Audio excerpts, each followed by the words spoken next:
Quiero comenzar estas palabras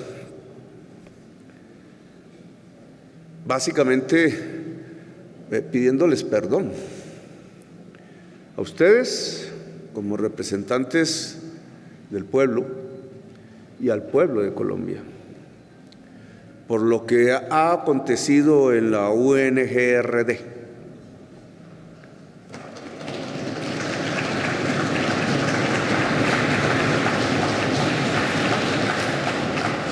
Lecciones que hay que recoger de esos hechos aún en proceso de investigación.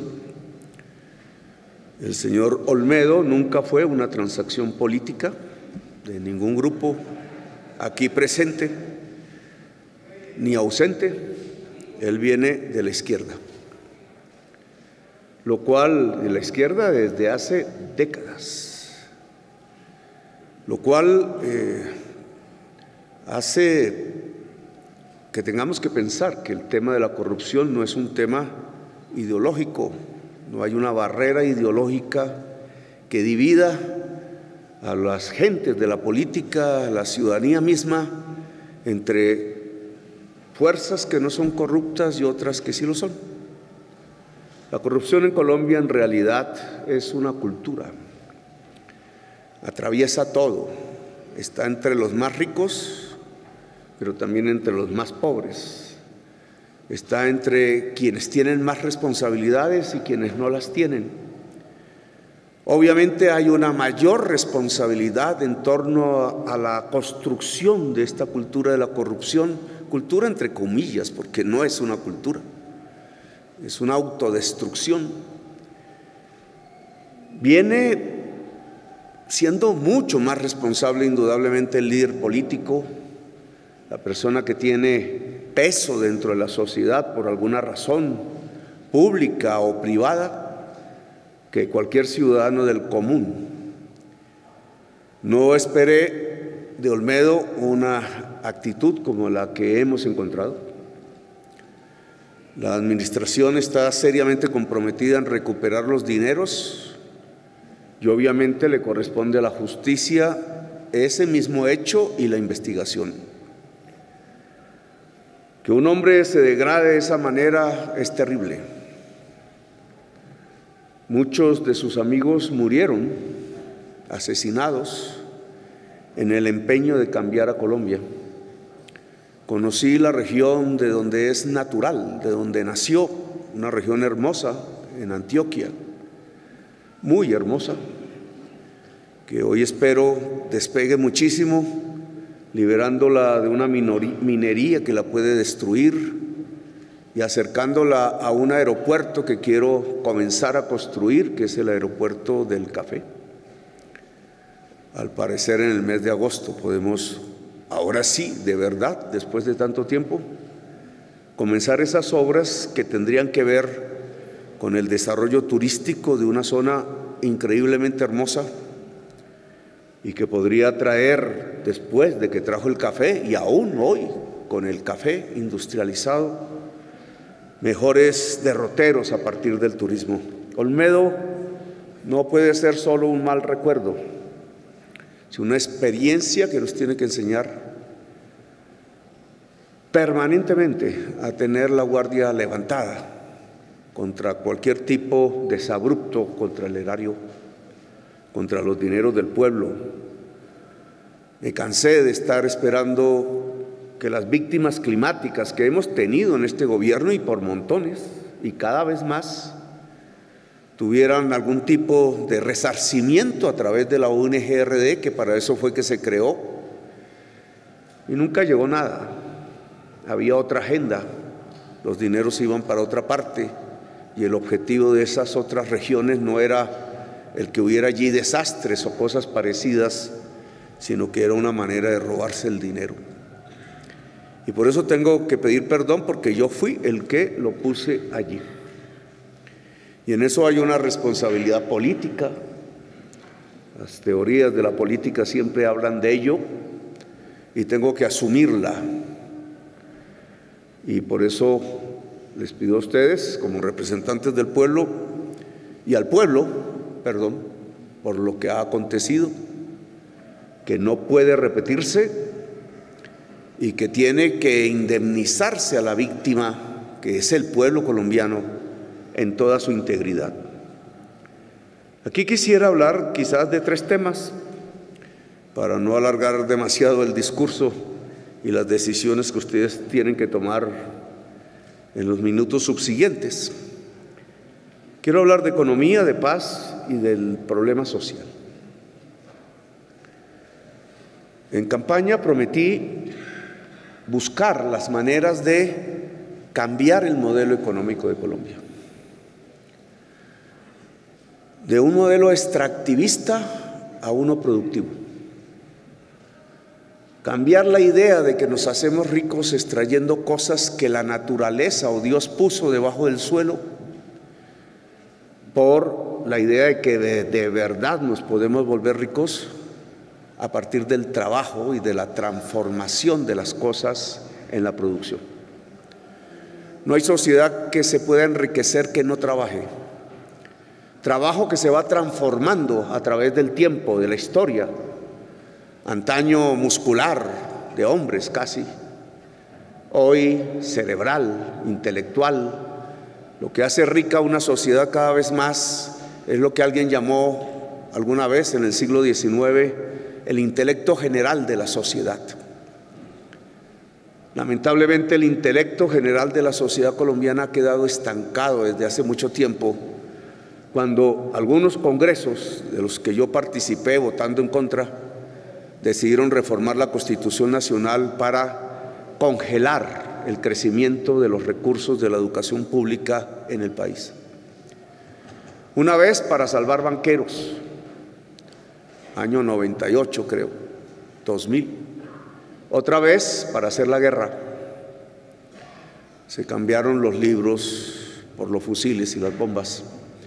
Y creo que en ambas oportunidades un gran desacierto, porque se le quedó debiendo, si se hubiera aplicado la genuina Constitución del 91 en el artículo que se eliminó sobre el financiamiento de la educación pública, a la fecha 200 billones de pesos a la educación.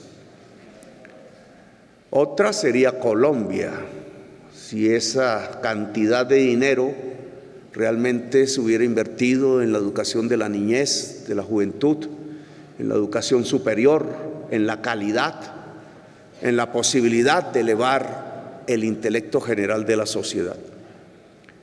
Ese intelecto es absolutamente imprescindible cuando se trata de producir, pero no tanto o no en la misma magnitud cuando se trata de extraer. Lo he dicho 1000 veces aquí y en muchas partes, la extracción sobre todo de combustibles fósiles, de materiales fósiles que arrojan CO2 a la atmósfera, produciendo la posibilidad de la extinción humana, como la ciencia bien lo dice, no es el camino de Colombia. Podremos aprovecharlo quizás en algunos meses, en algún año o 2, pero amarrarnos allí sería un suicidio como sociedad y un suicidio económico, porque ese mundo ya no va más en el planeta Tierra. Y por ello hay que transitar rápidamente, aceleradamente, hacia otras maneras de entender la riqueza, que es precisamente a partir de la producción y el trabajo en las áreas donde realmente se puede producir: la agricultura, la industria, sus espacios grises entre ambos, la agroindustria, y algo que no es propiamente producción, aunque la desencadena, es un servicio, pero que por la belleza de Colombia, casi sin igual en el planeta, podría ser una de nuestras más grandes potencialidades, el turismo. Eso lo dijimos en campaña. Y bien sería evaluar en año pasado o en este que ya van a ser los 2 años del gobierno, qué ha pasado con ese esfuerzo. Y tengo que decir que nos encontramos con un estancamiento económico mundial, sobre todo suramericano, que el post-COVID golpeó el capitalismo mundial de una manera que no preveíamos. No solamente se paralizó en los años de la enfermedad, sino que aún no se recupera, no se ha recuperado desde el año 2008, pero el efecto inmediato después de la pandemia fue el crecimiento de los precios de los alimentos, conduciendo al mundo al hambre, el incremento de la pobreza mundial y el incremento, por tanto, de los precios en manera generalizada, que condujo a elevar las tasas de interés en el mundo y en Colombia. Esas tasas de interés literalmente están asesinando la producción, están deteniéndola, están condenando a mucha gente al hambre y a la pobreza.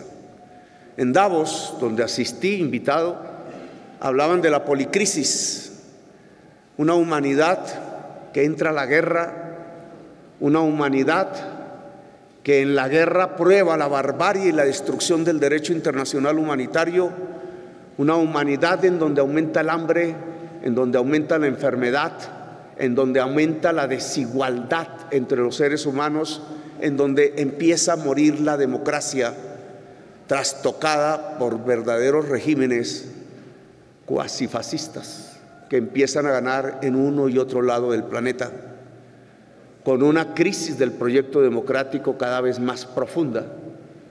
Si hay barbarie, indudablemente no podrá haber democracia. Lo que vamos observando es una crisis integral de la humanidad que se concentra sobre todo y se condensa en la crisis climática. ¿Qué podemos decir de la transición en Colombia? De lo que hemos hecho en estos meses, en el año pasado. Las cifras hoy son optimistas, sin que caigamos en falsos optimismos, porque deben sostenerse en el tiempo. Como nunca antes, en mucho tiempo, no lo recuerdo cuando era congresista, la agricultura de Colombia ha crecido. Comparado a los periodos anuales, llegó a tener 9% el mes pasado de crecimiento, y sobre todo concentrado en la producción agraria de alimentos. Esa es una buena noticia, en mi opinión. En este gobierno está renaciendo el campo.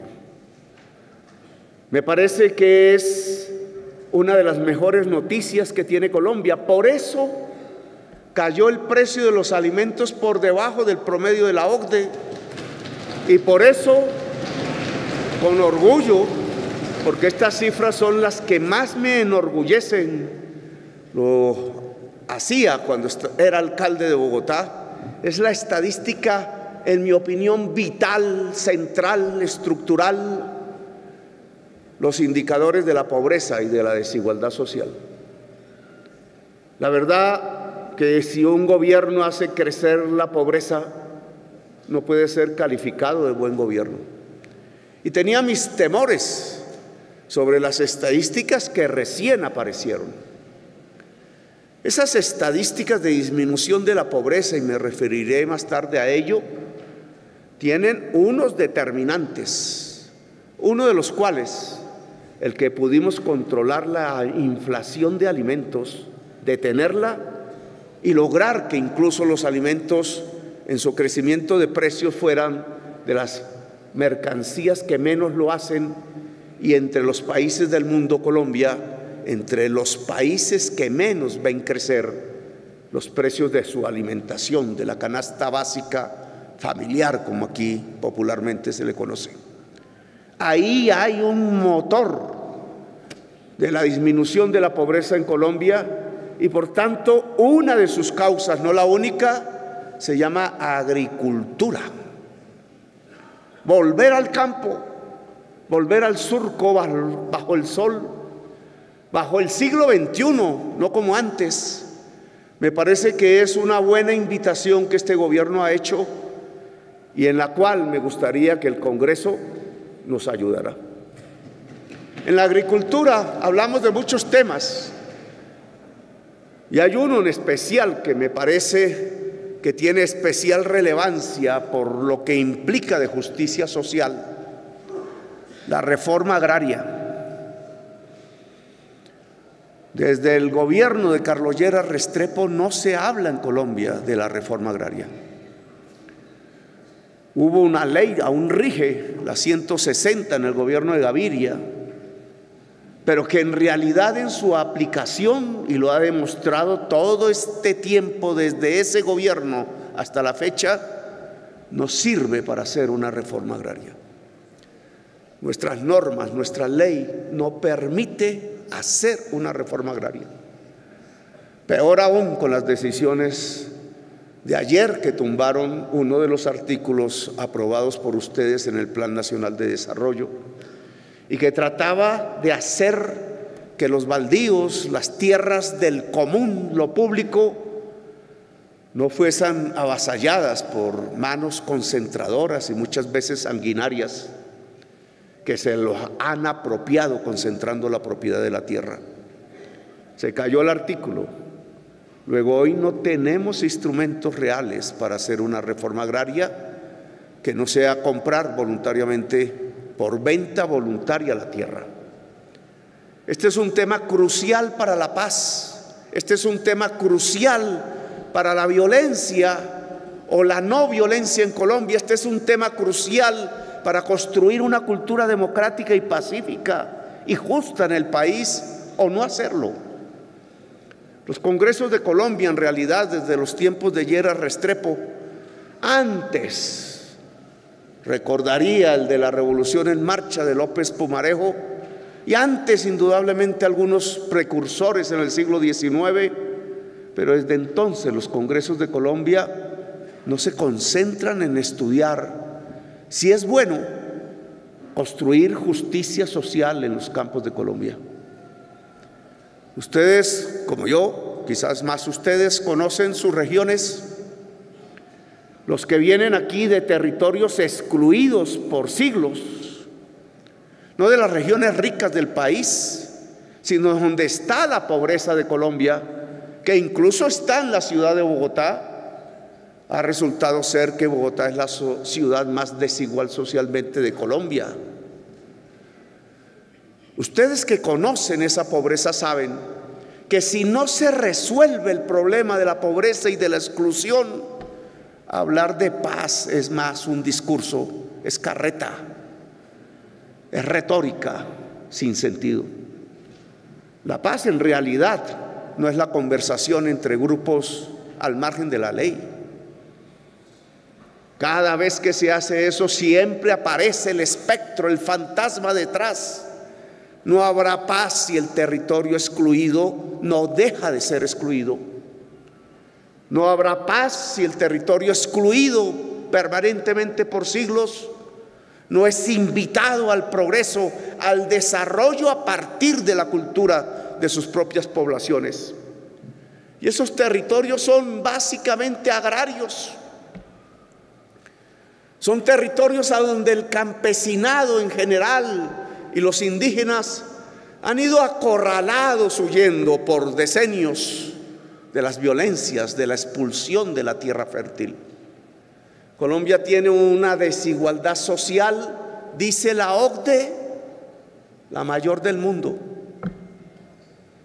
Yo creo que no nos podemos sentir orgullosos, ni los que están en la derecha, ni los que están en la izquierda, si es que así se definen las políticas en Colombia, de estar en el país con la sociedad más desigual del planeta Tierra. De eso no sale nada bueno. De eso sale degradación, y no puede salir más que degradación. De eso salen nuestros principales problemas colombianos: la violencia y el narcotráfico. Solucionar esos problemas pasa por construir justicia, y construir justicia en los campos, amigos congresistas, es hacer una reforma agraria, atreverse a hacerlo. Recorriendo los pueblos de Córdoba, de Sucre, de Bolívar, he encontrado muchísimos terratenientes ya viejos que nos entregan la tierra voluntariamente porque saben que sus hijos ya no van a estar allí cuidándola, porque prefieren el norte de Barranquilla o Miami o las discotecas, pero jamás coger un asadón, jamás sacrificarse en el cuidado de la producción de los alimentos. Este es el momento de hacer una reforma agraria. Y no es una súplica, ha quedado escrito en algo que se llama, y no conocía, tengo que confesarlo, el concepto Declaración Unilateral de Estado. El gobierno de Santos, con ustedes, los que estaban allí en ese momento, la mayoría del Congreso de ese momento, decidieron elevar ese acuerdo de paz con la FARC a una declaración unilateral de Estado ante las Naciones Unidas. Tiene implicaciones para el Estado. El Estado no es solo el gobierno, sino la justicia y ustedes, el poder legislativo, el poder de cambiar las normas. La Declaración Unilateral de Estado dice que debemos entregarle al campesinado de Colombia 3 millones de hectáreas fértiles. ¿Saben ustedes cuántas hemos podido nosotros comprar? Para no hablar de pasados gobiernos, que sería muy triste y aburridor nombrarles sus cifras. En 2 años, 184,000 hectáreas. Eso significa que ese acuerdo de paz se cumpliría casi en 20 años, mucho más allá de lo que el acuerdo de paz fijó como fecha límite. Y nos comprometimos ante la humanidad. Eso es lo que significa la Declaración Unilateral de Estado, a hacerlo. Le dijeron a muchos colombianos en aquella época, de eso fui testigo, que el acuerdo de paz iba a homosexualizar a los niños y a las niñas, y que le iba a quitar las pensiones a los taxistas y a los trabajadores, y que la FARC se iba a tomar esta ciudad. Nada de eso fue cierto. Pero en cambio ese acuerdo de paz sí contiene un discurso alrededor de la agricultura y del campo, alrededor de la posibilidad de integrar el territorio excluido, alrededor de la reforma agraria. Y yo los voy a invitar a ustedes a cambiar las normas que nos permitan efectivamente hacer una reforma agraria en Colombia y lograr que el territorio excluido pueda incluirse en el desarrollo y en el progreso nacional, incluso en los puestos de vanguardia, porque ¿qué país sacrifica sus costas, que son las que los hacen más ricos, cuando nosotros en 2 siglos hemos sacrificado las 2 costas, la del Océano Pacífico, en donde somos la región más pobre de toda la olla del Pacífico, solo porque allí se ubicaron los negros que se liberaban de la esclavitud, y el Caribe, nuestro mar, en donde están las 2 regiones más pobres de Colombia, cuando deberían ser, por el simple hecho de darle la cara al mar, las regiones más ricas de este país. Bueno, yo tengo que decirles con orgullo que en el terreno de la agricultura nos está yendo bien y muy bien. Estadísticas del 9% de crecimiento anual no son para despreciarlas, hay que sostenerlas, claro. Nunca antes la agricultura, por lo menos durante este siglo, había crecido a esos niveles. Y es lo que yo llamo salir de la extracción para pasar a la producción. No por nada, las estadísticas del DANE nos mostraron por primera vez también que donde más caía la pobreza en Colombia el año pasado era precisamente en el mundo rural. Estábamos acostumbrados a ver lo contrario, que era en la ciudad donde se conquistaba más socialmente y que en los campos siempre permanecían los grandes porcentajes de la miseria y de la pobreza. Y hoy mostramos con modestia que sucedió lo contrario, que redujimos en 10% en un solo año, 10% la cantidad de pobres en el campo. Si pudiéramos hacerlo 6, 7 años seguidos, No saquen de esto reflexiones que la prensa siempre usa para atacarme. Se acabaría la pobreza en el campo, estadísticamente hablando. Pero para que eso fuese realidad, en verdad, lo que tendríamos que hacer es una profunda y gran reforma agraria. Nos ha ido bien en turismo. Me preguntó alguna vez una periodista famosa en campaña, ¿con qué va a reemplazar las divisas del petróleo?, decía. Ya no voy a recordar el cuento y la parábola del barril de petróleo y los aguacates. Creo que ya ha quedado demostrado la realidad. Pero en aquel entonces yo le decía, la manera más rápida para una caída abrupta de divisas que podemos tener, empezando por el carbón y después el petróleo, porque el petróleo colombiano es petróleo pesado y los petróleos pesados van a ser los primeros en salir del mercado mundial. Por tanto, tenemos que alistarnos. Carbón y petróleo pesado se irán de la economía del mundo en pocos años. Alistarnos significa entonces, ¿qué hacer en cambio? ¿De dónde sacar esa cantidad que llegó a ser en el año 2013 de 40.000 millones de dólares de entradas de divisas?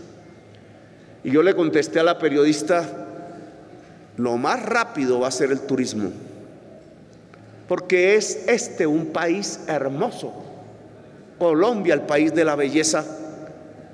Y dicho y hecho, porque el año pasado rompimos un récord, 6 millones de turistas extranjeros. Nunca se había alcanzado semejante cifra, con problemas, porque el perfil de ese tipo de turismo tiene que variar, y sabemos por qué.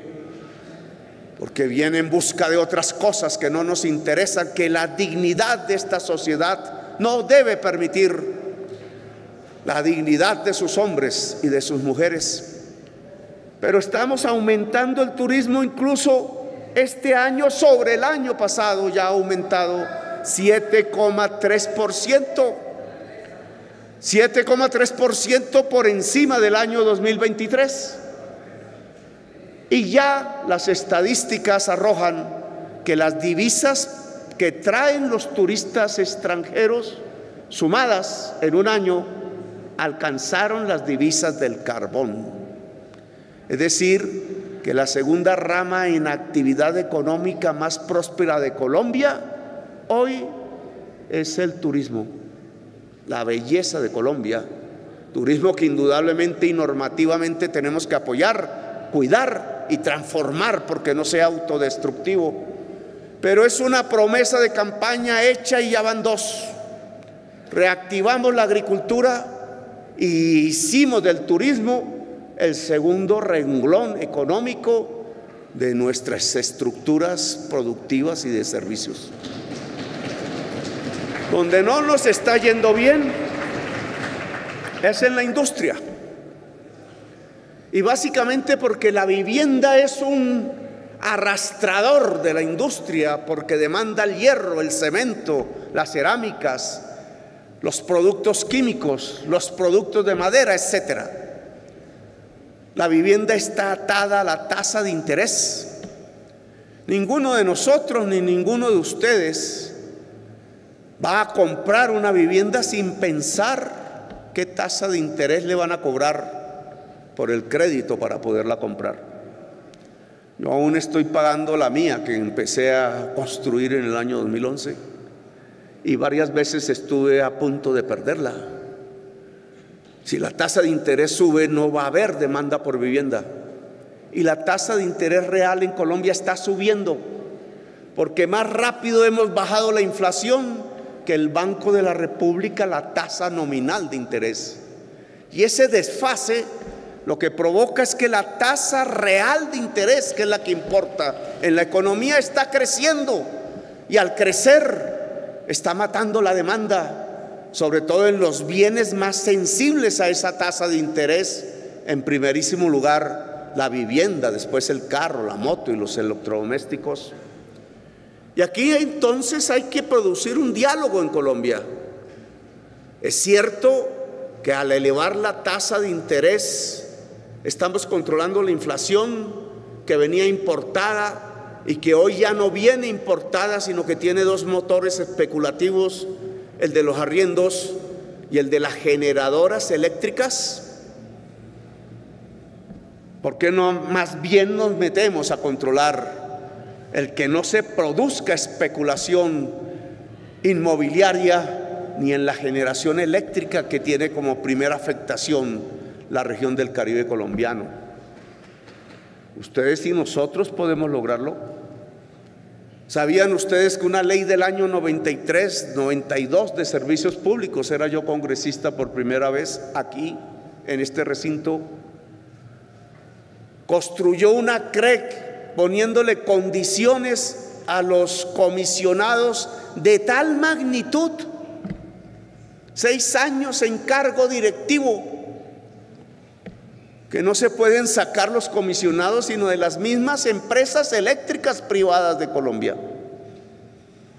Y adivinen a qué llegan a hacer en la CREC: a servirle a las empresas a las cuales van a retornar para ser sus empleados altos ejecutivos. Y al hacer ese servicio dañan completamente la posibilidad del equilibrio con el usuario. Nos están ordeñando literalmente la economía nacional y la familia colombiana a partir de una fórmula tarifaria que, si me lo permiten en un devaneo intelectual, es la misma aplicación de la teoría ricardiana de la tierra y de la renta diferencial, que no es capitalista y que en concreto lo que significa es que el más ineficiente pone el precio de la energía eléctrica y los más eficientes, al poner el precio del ineficiente, tienen sobreganancias que alcanzan cifras de 4 y 5 billones de pesos al año, que no son ganancias productivas, sino que son las transferencias que van de la industria, de la agricultura y de la familia colombiana en forma de renta a los propietarios de estas grandes generadoras eléctricas. No vamos a poder desarrollar la industria si tenemos altas tasas de interés y si tenemos altas tarifas de energía eléctrica. La energía eléctrica y el costo financiero son fundamentales en la tabla de costos de la industria, y si son altos no habrá industria en Colombia. Por eso aquí les pedimos una ayuda. La reactivación económica implica cambio de normas, y entre esas, cambio de leyes. La eléctrica, por ejemplo, entre varias. Estas ideas económicas nos muestran por primera vez en los últimos 2 meses crecimiento económico positivo y fuerte. No podemos decir que se va a sostener, no sabemos, pero por lo menos podemos decir que en estos 2 meses hemos salido del estancamiento y cada vez nos sacudimos más en la creación del empleo, en el aumento de la producción y por tanto de la riqueza en el conjunto de la sociedad colombiana. Falta la industria. Ahora les quisiera hablar un poco sobre la paz. La paz hecha, la paz por hacer. La paz hecha tiene problemas. Yo sí creo que hicieron trizas la paz. Yo sí creo que esa actitud displicente con acabar el conflicto armado en el territorio colombiano que un gobierno quiso construir, el gobierno de Santos, y logró el acuerdo con la FARC, pudo haberse sostenido y profundizado mucha más, y hoy no tendríamos la violencia que tenemos. No fue así, y no podemos llorar sobre la leche derramada. Pero ahora entonces tenemos que ver cómo se cumple ese acuerdo. Ese acuerdo tiene 3 ejes fundamentales. La reforma agraria, de la que ya hablé, 3 millones de hectáreas de traspaso de tierras fértiles al campesinado y 7 millones de titulación de posesiones actuales del campesinado que no tienen título. La transformación del territorio, como ya lo hablamos, los PEDET y todas esas siglas que se inventaron incluso en este Congreso, pues lo que tienen que ver en el fondo es cómo un territorio olvidado se vuelve un territorio próspero, punto. Cómo una economía ilícita se transforma en una economía lícita y por tanto cómo una sociedad en ese territorio deja de ser víctima de la violencia y empieza a ser beneficiaria de la paz. La paz es la transformación del territorio. Y en esto quizás con NAME tengamos algunos puntos de encuentro. Quizás la autonomía de la que usted habla, que habla de las regiones, yo hablo del territorio, esa autonomía es el poder ciudadano en el territorio. Es dotar de poder a la ciudadanía en el territorio. Que no sean los armados los que le impongan las leyes de facto. Lo que yo he descubierto en estos casi ya 2 años de experiencia presidencial es que nosotros estamos viviendo una violencia cualitativamente diferente a antes. A la cúpula militar y a los generales de Colombia les explicaba las 3 fases de la violencia, no las voy a repetir aquí. La que vivieron nuestros abuelos entre liberales y conservadores, que fueron capaces de terminar a partir de un acuerdo de paz con poder constituyente a bordo, que fue el plebiscito de aquella época. Nunca más se volvieron a matar los liberales y los conservadores entre sí. Fue eficaz, pero no terminó la violencia, como todos sabemos, porque siguió una segunda fase, que fue la de la insurgencia contra el Estado, o el Estado contra la insurgencia. De ahí vengo yo. Y esa segunda fase ha terminado también. Quedan algunos ecos por allí, pero estamos ante una tercera fase que es completamente diferente, y no saber que es diferente nos puede conducir al fracaso y al abismo. La violencia que vivimos hoy es la violencia de la codicia. Es la guerra de la economía ilícita. No tiene banderas ideológicas ni políticas, no es ni roja ni azul como antaño, y tampoco es socialista o procapitalista como hace poco. La violencia de hoy se mantiene en los territorios donde existe economía ilícita, porque su gasolina es la economía ilícita y su objetivo es la economía ilícita. Por eso no hay ya formaciones de ese tipo que vengan a Bogotá, a las grandes ciudades en realidad, sino que conquistan un territorio que es estratégico para realizar la economía ilícita. La violencia de hoy tiene una raíz en lo ilícito, llámese cocaína, llámese oro, llámese ganado en el Amazonas, llámese extorsión, llámese cobro a los migrantes por el Darién, etcétera. Acabar esa economía ilícita entonces es la posibilidad de la paz. Lo que hoy hay que negociar, si es que hay que negociar, es cómo se sale de la economía ilícita en un territorio. Lo que ha acontecido con el MC en el Cauca es que no quiso negociar con nosotros cómo acabar la economía ilícita en el cañón del Micay, y decidió volver a las armas y atacar y matar gente inocente, porque mata indígenas y líderes sociales, pone bombas en los jardines infantiles, no tiene la capacidad real de atacar el Estado, pero su objetivo no es otro que el de seguir viviendo de la cocaína en el cañón del Micay. Esa es la tercera fase de la violencia en Colombia, y entonces tiene una base sobre la cual trabajar, no la profundización de la violencia, sino la posibilidad de la paz. Y es ese territorio y esa población donde se ubican las economías ilícitas de Colombia.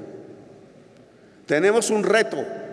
El litoral pacífico, desde la frontera con Ecuador hasta el sur del Chocó, es la región cocainera más grande del mundo. ¿Podemos transformarla en una economía lícita? ¿Podemos lograr que sea el camarón y el coco y la industria del coco y la madera y la industria de la madera y el cacao y la industria del cacao y el café, entre otros? Ese es el reto de este gobierno. Si nosotros logramos transformar la economía ilícita del litoral pacífico en una economía lícita, hemos descubierto el camino de la paz. Y no necesita de negociaciones con grupos armados, necesita de una gran negociación con la sociedad que habita en el litoral pacífico. Esa es la paz que está por hacer. Tenemos que cumplir la paz hecha, la declaración unilateral de Estado, y tenemos que construir la paz por hacer. Pero la paz por hacer es un diálogo entre la sociedad colombiana para no excluir a los más excluidos, para que la ley no excluya, para que el sistema general de participaciones no premie al más rico y castigue al más pobre, no ahonde la divergencia regional de Colombia, para que ese cuadro de vigencias futuras que me leo todos los días, no sé si aquí se habrá explicado, pero es bonito ver cómo gobiernos anteriores proyectaron las inversiones públicas de Colombia hasta el año 2045 y pintar esas inversiones en el mapa nos muestra lo increíble, y es que en la sociedad más desigual del mundo, las inversiones públicas de Colombia agudizan la desigualdad. No contraponen en la región pobre la inversión pública para equilibrar, para construir justicia. Si ese cuadro de vigencias futuras se vuelve realidad de aquí al 2045 cada año, no va a haber paz en Colombia, porque seremos cada vez más desiguales regionalmente y por tanto cada vez más desiguales socialmente.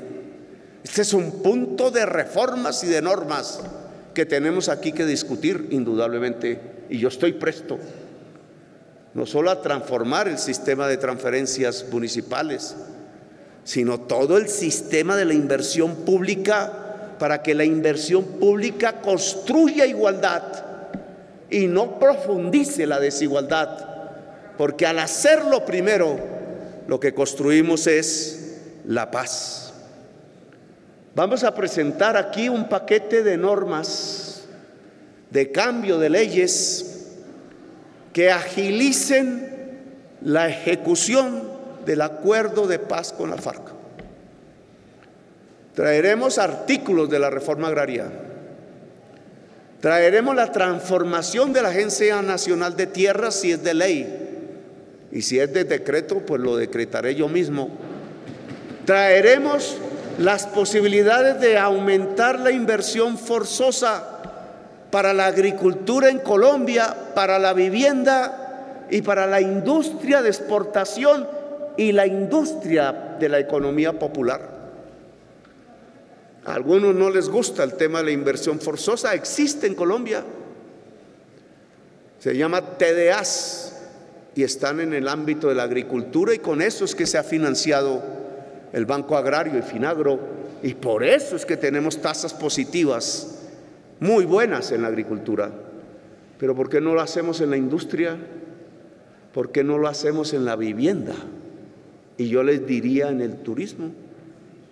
Si los bancos se están quedando con la plata guardada y eso los puede quebrar, pues es el momento, así sea por 2 o 3 años, que podamos construir ese mismo sistema que hay en la agricultura para la industria, el turismo y la industria, el turismo y la vivienda. Y quisiera hablar sobre el tema social, finalmente. Dos estadísticas salieron hace 2 días: el coeficiente Gini y las cifras de pobreza en Colombia por ciudades, por cabeceras y zonas rurales. Ya lo mencioné al principio del discurso, es lo que más me alegra a mí en el corazón. En medio de las turbulencias de los Olmedos, esto ha sido un elixir y un oasis, porque de alguna manera, y tengo que decirlo, el gobierno ha sido eficiente.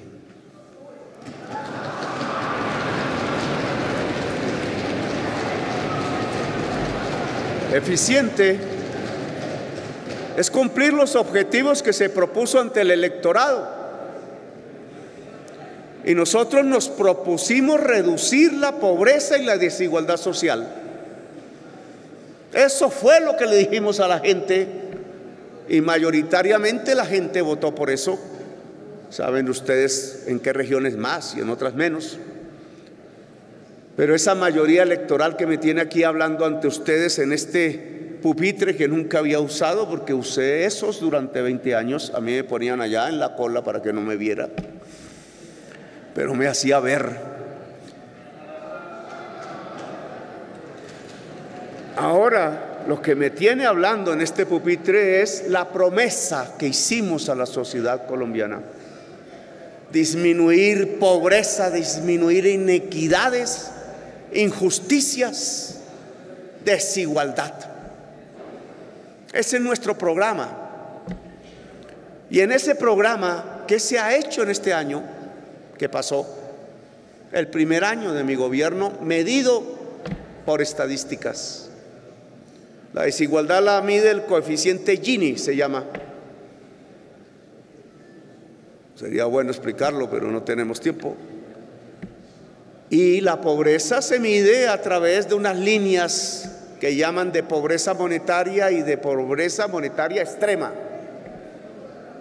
Salieron hace 2 días. ¿Y qué resultado dieron para el año 2023?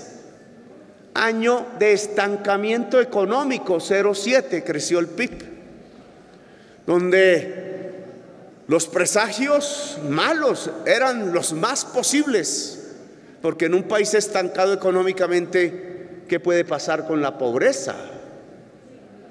Y lo que encontramos en esa estadística de hace 2 días, que hay que analizar obviamente en los debates parlamentarios a fondo, es que redujimos el número de pobres en un solo año y con estancamiento económico 10%. Y sacamos 1.600.000 personas de la pobreza monetaria. Y sacamos 1.120.000 personas de la pobreza extrema. Me siento orgulloso, y ustedes, los que nos han acompañado, también deberían sentirse orgullosas y orgullosos, porque es así como se construye la patria y la nación. Una nación de desiguales no es una nación.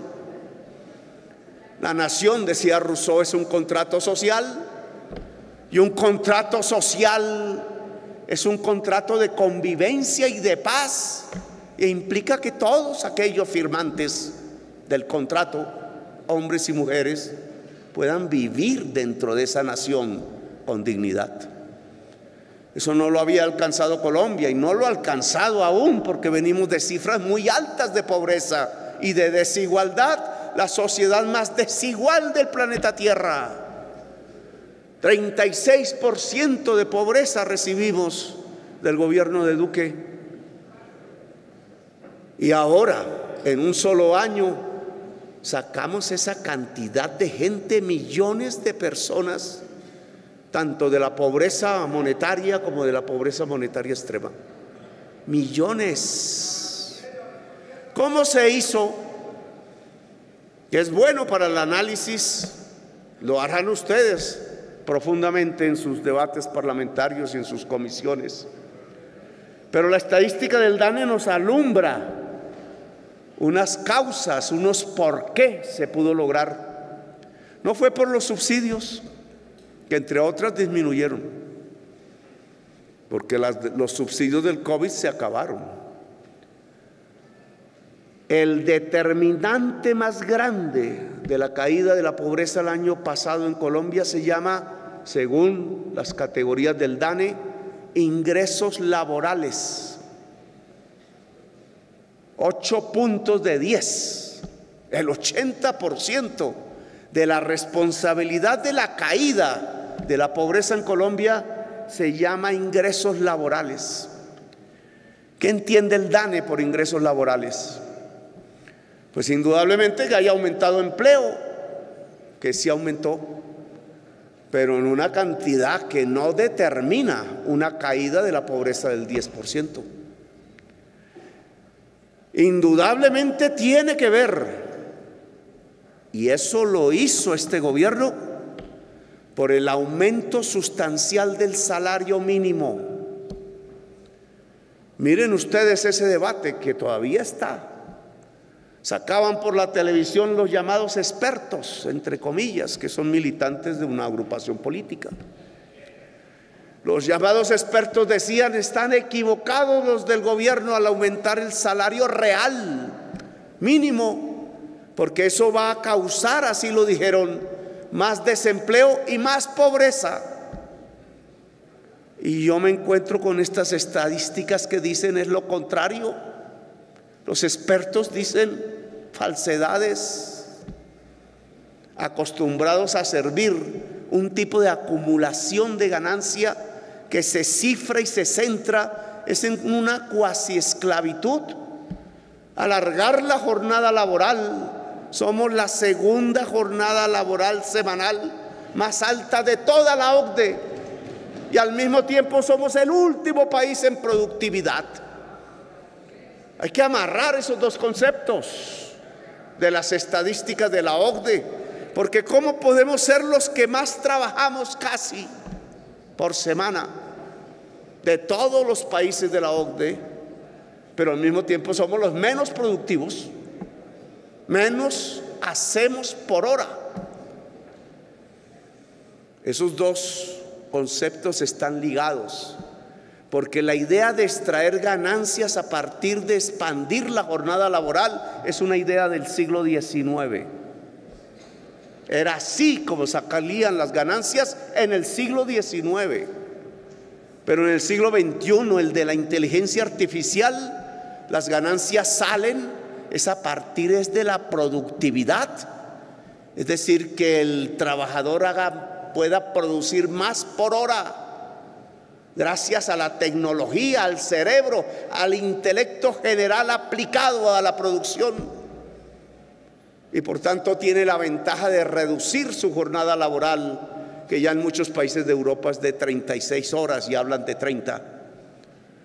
Uribe propuso reducir la jornada laboral en el Congreso en el que yo participé.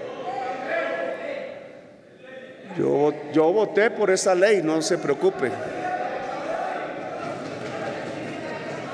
Y esa ley reduce la jornada laboral para este año en 46 horas semanales, cuando lo que se está discutiendo en Europa es reducirla a 36 horas y menos. ¿Y qué tal si damos un empujón? ¿Qué pasaría si diéramos un empujón a la ley de Uribe, que tiene una gradualidad, 2 puntos cada año, creo? Porque si nosotros nos movemos hacia una jornada laboral de 40 horas, ¿sabe qué pasa? Con el mismo salario, que hay más empleo y que hay un mayor estímulo a la productividad, que es como los trabajadores ganan más realmente y cómo los empresarios ganan más realmente. Es un gana-gana. El gana-gana se llama productividad y la productividad se llama saber en la producción, intelecto en la producción, en vez de tratar a los trabajadores como esclavos.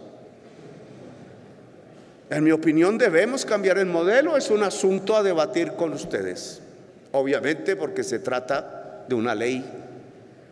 Pero esto que estamos diciendo de la caída de la pobreza demuestra lo que estoy diciendo, porque no fue sino porque aumentamos el salario mínimo, No fue sino porque disminuimos el ascenso de los precios de los alimentos. No fue sino porque insuflamos capital a la economía popular, que no se mide en ingresos laborales, pero en el DANE sí aparece así. Es eso lo que derrumbó la pobreza en Colombia en un 10%. Es porque hicimos reforma agraria en el campo, es que protegimos alimentos, es porque también subimos los salarios en el campo. Es eso lo que hace que 5 puntos de pobreza hayan caído en el mundo rural de Colombia. Es eso lo que podría permitir que tuviéramos más paz. Esto del año 2023 y la pobreza tiene que repetirse este año, ojalá, ya veremos. Y tiene que mantenerse permanentemente en los próximos años hacia adelante, porque sí es posible llevar a Colombia al hambre cero y sí es posible reducir sustancialmente la pobreza si hacemos un pacto social aquí, si hacemos un pacto político, que vengo proponiéndolo, un acuerdo nacional, como llaman en el acuerdo de paz. Allá lo llaman acuerdo político nacional, nosotros lo llamábamos diálogo nacional. Es entre nosotros, claro, y es con el pueblo. No es un acuerdo para ver cómo se detienen las reformas del gobierno. Se está demostrando que sirven. Les arrojo otro dato del DANE. El crecimiento económico por encuesta del último mes que salió ayer, 2.5, tiene un primer jalonador, el gobierno, 9% del gobierno. Algunos dirán eso no es bueno porque tienen una visión antiestatista. Otros creemos que es que se está aplicando Keynes y que Keynes tenía razón. En momentos de crisis el gobierno tiene que jalonar, pero vamos hacia una crisis presupuestal del gobierno. Luego ese jalonamiento puede debilitarse. Pero cuando ustedes esculcan la estadística de qué es lo que hace crecer la economía dentro de eso que se llaman los gastos del gobierno, encuentran una razón.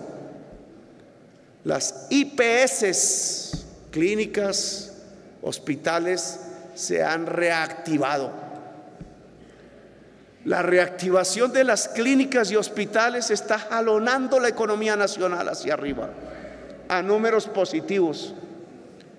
Y adivinen ustedes por qué se están reactivando las IPS, clínicas y hospitales en Colombia. Por el giro directo, que aquí algunos criticaron.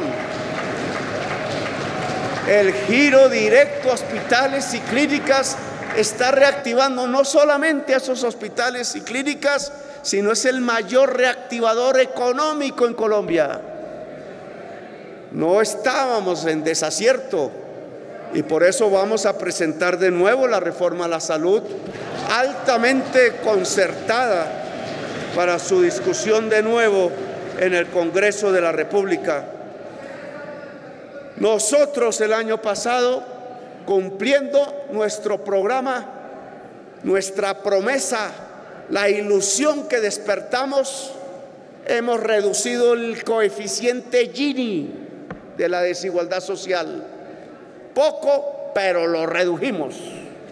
Redujimos desigualdad social en Colombia y hemos reducido sustancialmente los niveles de pobreza monetaria y pobreza extrema en Colombia. Hemos cumplido. El pacto político que yo les propongo es para que acordemos las reformas. No es para quedarnos quietos en el statu quo, porque ese statu quo que nos trajo hasta aquí nos condujo a ser la sociedad más desigual del planeta Tierra. No sirven. Apostémosle a la tarea de concertar los cambios, no los anticambios. Que los partidos políticos vuelvan a algo que era sustancial hace unas décadas. Gaitán decía del Partido Conservador, cuando era un joven parlamentario, en la Revolución en Marcha de López Pumarejo, cuando intentaba hacer aprobar la Ley 200 de tierras, que fue el primer intento legal de una reforma agraria por la vía de la modernización. Gaitán decía: el Partido Conservador es más de avanzada que el liberal, porque mientras la derecha liberal que había en ese Congreso en aquella época quería detener la Ley 200 de tierras, el Partido Conservador, minoritario en ese momento, se paró en el Congreso de la República a respaldar a López Pumarejo y a hablar de la reforma agraria en Colombia, que es un asunto, entre otras cosas, de cristianismo, pero no me voy a meter en las religiones. ¿Por qué ahora no pasa lo mismo? ¿Por qué no nos sentamos a hablar de cómo hacer una reforma agraria seria en Colombia? ¿Qué normas usar? ¿Qué contenciones tener si se quiere? Pero hacerla.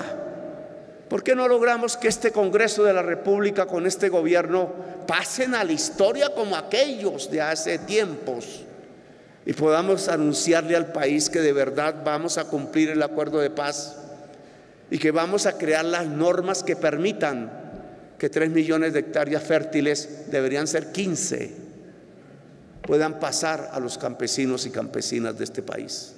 Eso es un acuerdo nacional. Por esa vía podemos industrializar a Colombia. En el paquete de leyes, proyectos de ley de reactivación económica que tendremos la oportunidad de ver si podemos hacer ese acuerdo, incluso discutiendo los proyectos antes de que entren al Congreso a través de mesas partidistas. Y presentaremos el otro proyecto, el del acuerdo de paz. No nos vamos a salir ni una coma de lo que dice ese acuerdo, que es declaración unilateral de Estado y que ya por unanimidad del Consejo de Seguridad de Naciones Unidas aplaudió la tesis de que agilizáramos. Fast track, doctor Namé, significa en español trámite rápido. No estoy hablando más sino de trámite rápido, lo cual implica acuerdos políticos. Los acuerdos políticos para desarrollar los cambios de normas para volver realidad el acuerdo de paz y los cambios de normas que nos permitan la reactivación económica en la agricultura, la vivienda, el turismo y la industria. Les proponemos esos dos escenarios, pueden haber más. Acuerdo nacional y político, incluso fuera del Congreso, ¿por qué no? Con las fuerzas de la sociedad que están allí fuera del Congreso y con las fuerzas políticas que están también fuera del Congreso. ¿Por qué no asumimos la audacia de un acuerdo político nacional para transformar a Colombia en el sentido de la paz, de la democracia y de la justicia social? Es lo que les propongo. Podemos hablar.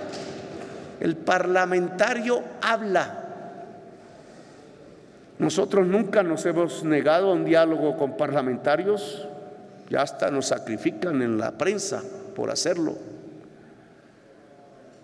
Pero ese hablar con los parlamentarios debe ser eficaz. Yo les propongo hablar, dialogar, sentarnos a discutir los argumentos como buenos parlamentarios que son y que yo fui.